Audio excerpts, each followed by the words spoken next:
Hello and good morning students. Welcome back to your online classes.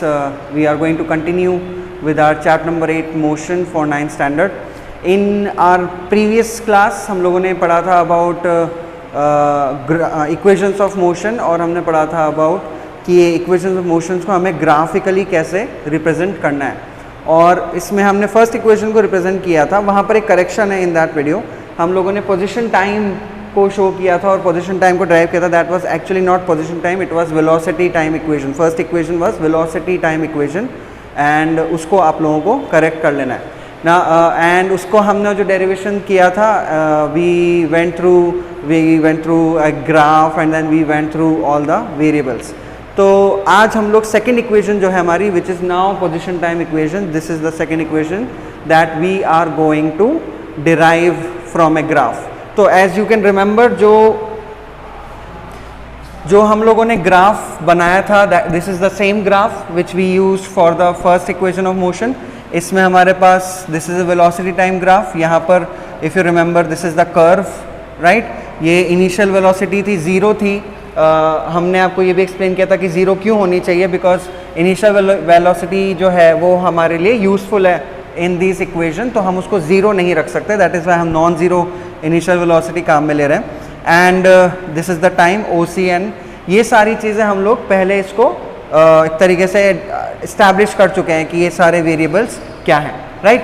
Now हम हमारी जो second equation है, it's S is equal to UT plus half into AT square. So that means initially this is a position time equation. तो हमें position निकालनी होगी of basically position निकालनी होगी ऑफ द ऑब्जेक्ट. तो हमें यूज़ में लेना है हमारा ग्राफ, राइट.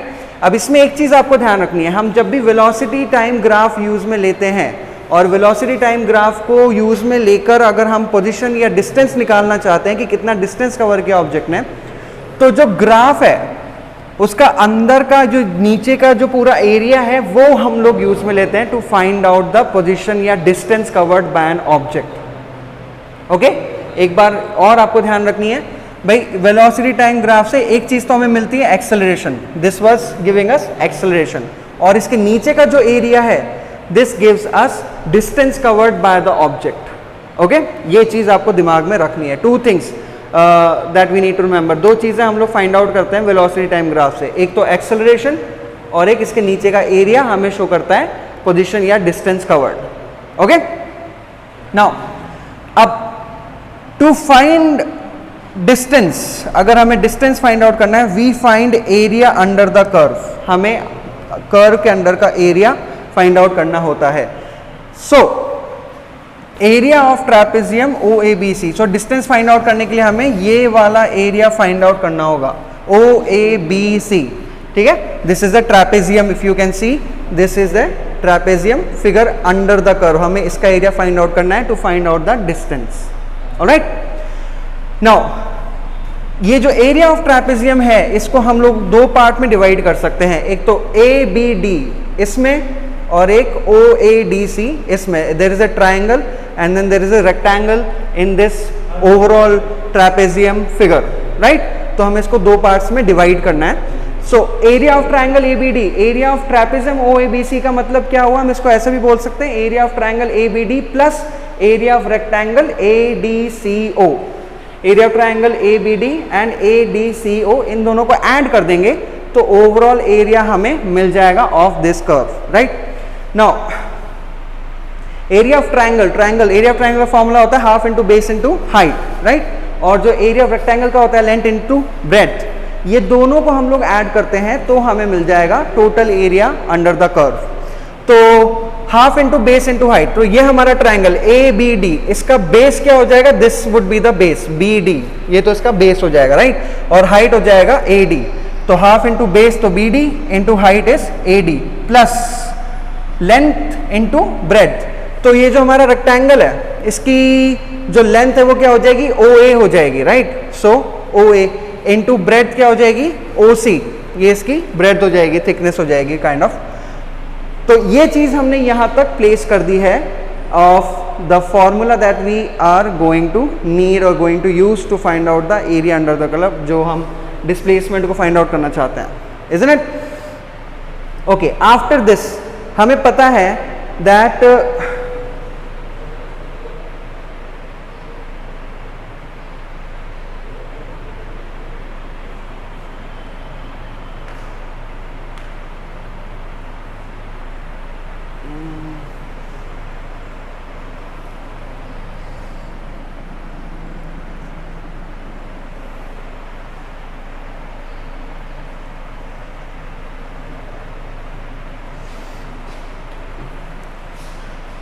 ओके, हमें पता है आफ्टर दिस ये जो वैल्यूज हैं हम पहले इस्टेब्लिश कर चुके हैं। If you remember, B D को हमने इस्टेब्लिश कर दिया था A into T in the first equation, right. A D which is this, इसको हमने इस्टेब्लिश कर दिया था which is equal to O C.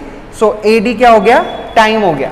B D हो गया ए इंटू टी और ए डी हो गया टाइम, प्लस ओ ए यानी कि दिस पोर्शन, ये हमारा इनिशियल वेलोसिटी है which we have also established earlier. तो ओ ए हो गया initial velocity and O C, again O C this is, तो ये हो गया ओ सी इज टाइम। इस इक्वेशन को, ये जो हमारे पास आया है, इसको हम इधर प्लेस कर रहे हैं इस पोर्शन में। तो s is equal to half into a into t square, right. t into t है तो ये a इंटू टी स्क्वायर हो गया, प्लस u इंटू टी, तो u इंटू टी इधर प्लेस कर दिया है हमने, राइट। और इसी को अगर हम लोग थोड़ा सा चेंज कर देते हैं तो हमारी जो मेन इक्वेशन है उसकी फॉर्म आ जाएगी which is s is equal to u t को हमने इधर प्लेस कर दिया, plus half into a t square, and this is what our second equation of motion shows us, ठीक है। तो ये जो पूरा डेरिवेशन है from this point to this point to this point, ये आपका डेरिवेशन है for position time equation, okay. So you just need to write this all down and remember this derivation.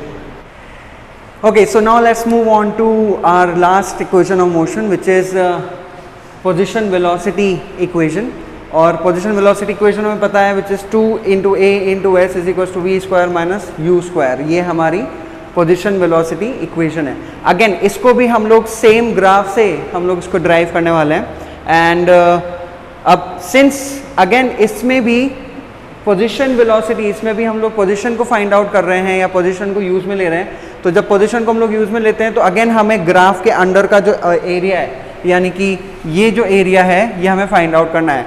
The difference is कि इस बार हम लोग इसको split नहीं कर रहे हैं, हम लोगों ने सेकेंड इक्वेशन में इस एरिया को दो पार्ट्स में स्प्लिट कर दिया था, राइट। 2 पार्ट्स में इसको स्प्लिट कर दिया था, लेकिन इस बार हम इसको स्प्लिट नहीं करेंगे। How, see S is equal to area of trapezium, right. Area of trapezium को हम लोग, ये वाला जो है इसी एरिया को हम लोग को निकालना है, और एरिया ऑफ ट्रैपेजियम का फॉर्मूला हमें पता है which is half into sum of parallel sides into height. This is the formula of trapezium, half into sum of parallel sides into height. Parallel sides का सम इंटू हाइट और into half, तो हमें ये area पूरा मिल जाएगा।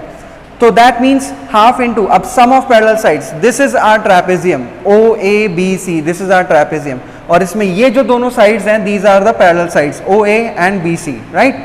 सो half into sum of parallel sides का मतलब हो गया ओ ए प्लस बी सी, ये दोनों का सम, ठीक है, इंटू हाइट। तो हाइट हमारी क्या हो गई, ओ सी हो गई, ये हमारी चीज़ क्या हो गई, हाइट हो गई।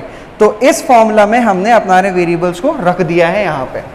आफ्टर दिस इसको हम थोड़ा सा अगर आगे सॉल्व करते हैं तो ये वाली सिचुएशन आ जाएगी हमारे पास, O A plus B C upon 2 into O C, इसको हमने इस फॉर्म में रख लिया है। Now moving on to here, अब यहाँ पर ओ ए और बी सी और ओ सी, इन वैल्यूज को हम लोग चेंज कर रहे हैं, इन वैल्यूज को हम लोग रिप्लेस कर रहे हैं। तो ओ ए हमें पता है दिस इज इनिशियल वेलोसिटी, है ना, तो ओ ए की जगह हमने इनिशियल लगा दिया, and B C this is our final velocity, तो बी सी की जगह हमने फाइनल वेलोसिटी लगा दिया v upon 2, this is the same as before, into OC आया था हमारे पास, राइट। तो OC क्या है, टाइम है, तो हमने यहाँ पे OC की जगह क्या कर दिया, टाइम कर दिया।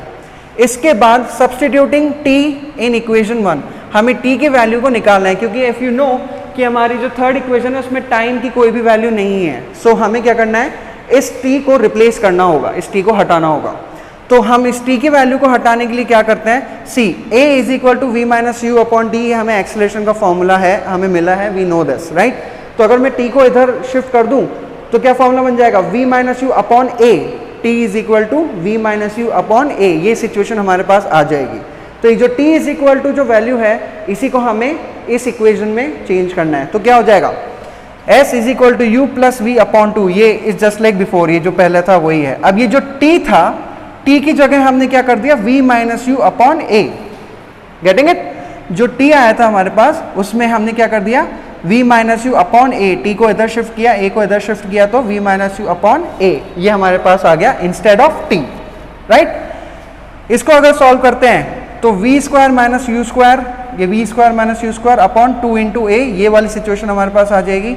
या फिर इसको अगर और फर्दर करते हैं तो 2a को इधर शिफ्ट करेंगे तो 2 into a into s is equal to v square minus u square. This is basically our third equation of motion which we wanted to derive from the graph।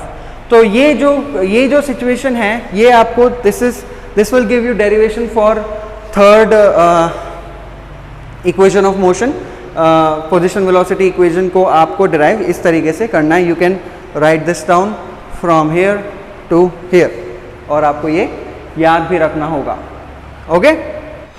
Okay, so those were our equations of motions derivation जो हमने graph के through किए। तीनों equations को आपको properly पढ़ना है और प्रॉपरली उसको ध्यान रखना है। You need to kind of memorise them, और अगर आप उनको समझने की भी कोशिश करते हो तो that would also be a very good benefit for you. अब हमारे पास चैप्टर का जो लास्ट टॉपिक है वो है that is uniform circular motion.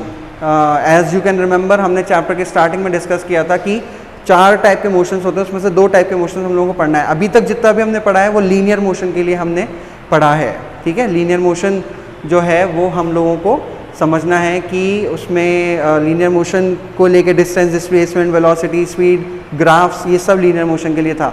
और ये जो लास्ट पोर्शन है which is very small portion of circular motion, uniform circular motion. Now इस टॉपिक में आपको 3 चीज़ें ध्यान रखनी है। सबसे पहली चीज़ आपको ध्यान रखनी है the definition of uniform circular motion, ठीक है। सेकंड चीज़ जो आपको ध्यान रखनी है वो ध्यान रखनी है इसमें जो फॉर्मूला है, हम लोग इसमें स्पीड निकालनी होती है, हमें वेलोसिटी निकालनी होती है, उसके लिए क्या फॉर्मूला होता है। और तीसरी चीज़ हमें ये ध्यान रखनी है कि हम इसको एक्सेलरेटेड मोशन भी बोलते हैं, क्यों बोलते हैं वो भी हम लोग डिस्कस करेंगे। नाउ सबसे पहले यूनिफॉर्म सर्कुलर मोशन होता क्या है भाई। सिंपल वर्ड्स में अगर हम लोग इसको प्लेस करें तो अगर कोई ऑब्जेक्ट सर्कुलर पाथ में घूम रहा है, somewhat like this, okay. If एक सर्कुलर पाथ में ऑब्जेक्ट घूम रहा है तो इसको हम लोग बोल देते हैं सर्कुलर मोशन, है ना।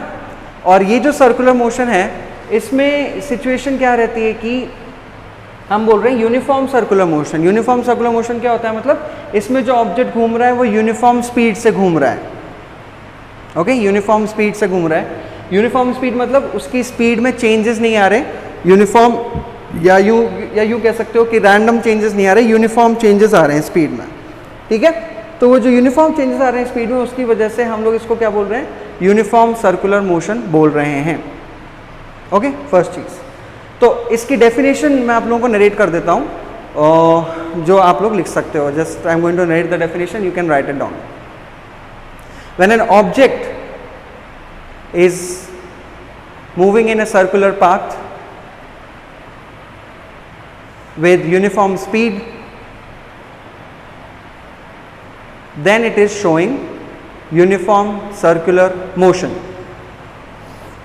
ठीक है। when an object is moving in a circular path with uniform speed, then it is showing uniform circular motion। तो ये तो इसकी डेफिनेशन हो गई। नाउ सेकंड चीज, इसमें आपको एक चीज ध्यान देनी है कि इसमें जो फॉर्मूला हम लोग देख रहे हैं, अगर हमें v निकालना है, स्पीड क्या है, तो स्पीड का फॉर्मूला वैसे क्या होता है, डिस्टेंस अपॉन टाइम, राइट। तो लेकिन इसमें डिस्टेंस क्या हो जाएगा, एक सर्किल का जो पूरा सर्कमफ्रेंस है वो उसका डिस्टेंस कवर्ड हो जाएगा, इज़न्ट इट। इस पॉइंट से अगर स्टार्ट किया, लेट्स से इस पॉइंट से स्टार्ट किया और यहाँ से लेकर वापस यहाँ तक आ गया ऑब्जेक्ट, राइट। तो ये जो पूरा इसका पाथवे है, इसका डिस्टेंस अगर अपने को बताना है तो कैसे बताएंगे, सर्कमफ्रेंस से। तो सेम चीज़ v is equal to 2πr upon t, ये इसका एक फॉर्मूला हो जाएगा for finding out speed in a circular path. 2 pi r upon t, circumference upon time. ठीक है, this was the second thing. Third thing, जब भी कोई ऑब्जेक्ट सर्कुलर पाथ में होता है तो दो चीज़ें होती है। अगर हम यूनिफॉर्म सर्कुलर मोशन की बात करें तो जब भी कोई ऑब्जेक्ट सर्कुलर पाथ में होता है तो दो चीज़, पहली बात तो स्पीड में चेंज नहीं आ रहा, उसके स्पीड रेगुलरली बढ़ रही है ना, मतलब उसमें कोई रैंडम चेंज नहीं आ रहा है, स्पीड एक यूनिफॉर्म तरीके से बढ़ रही है। लेकिन जो इसका डायरेक्शन है वो भी कंटिन्यूसली क्या होता जा रहा है, चेंज होता जा रहा है, इज़न्ट इट? जो डायरेक्शन है वो कंटिन्यूसली चेंज होता जा रहा है। तो इवन इफ एक सर्कुलर पाथ में ऑब्जेक्ट अगर मान लो स्पीड कंटिन्यूसली नहीं भी बढ़ रही हो, मान लो एक स्पीड से भी जा रहा है, तब भी उसका डायरेक्शन हमेशा चेंज होता रहेगा, है ना। और अगर हम स्पीड और डायरेक्शन की बात कर रहे हैं तो हम ये क्या बोल रहे हैं कि वेलोसिटी से रिलेट कर रहे हैं इसको हम लोग, है ना। वेलोसिटी किस पे डिपेंड करती है, स्पीड पे और डायरेक्शन पे।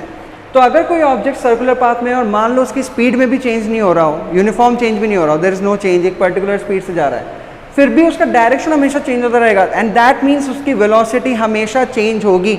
जब भी कोई ऑब्जेक्ट सर्कुलर पाथ में होगा उसकी वेलोसिटी हमेशा चेंज होगी, बिकॉज इवन इफ अगर उसकी स्पीड में चेंज नहीं आ रहा है फिर भी उसका डायरेक्शन चेंज हो रहा है। And since we know velocity depends on speed and direction, तो अगर इनमें से एक भी चीज़ चेंज होती है तो वेलोसिटी चेंज होगी। And since velocity is changing all the time in a circular path, that is why हम इसको एक्सेलरेटेड मोशन भी बोलते हैं। ठीक है, एक्सेलरेटेड मोशन, सर्कुलर पाथ में जो मोशन हो रहा है उसको हम बोल देते हैं एक्सेलरेटेड मोशन, क्योंकि वेलोसिटी हमेशा चेंज होती रहती है due to the reasons that were just explained. Okay, so these were the things that you need to understand about uniform circular motion, the definition, the formula and the accelerated motion concept. ये चीज़ें आपको इसमें ध्यान रखनी है। Now this is where we come to the end of our chapter number 8 motion. यहाँ तक के नोट्स आपको कंप्लीट करने हैं, प्रॉपर टाइम पे आपको होमवर्क सबमिट करना है। We will do question answers now in our next class. Chapters के अंदर जो क्वेश्चन आंसर्स है वो भी, और जो एक्सरसाइज के क्वेश्चन आंसर्स हैं वो भी। Okay, so just do your homework on time and submit it on time and have a good day.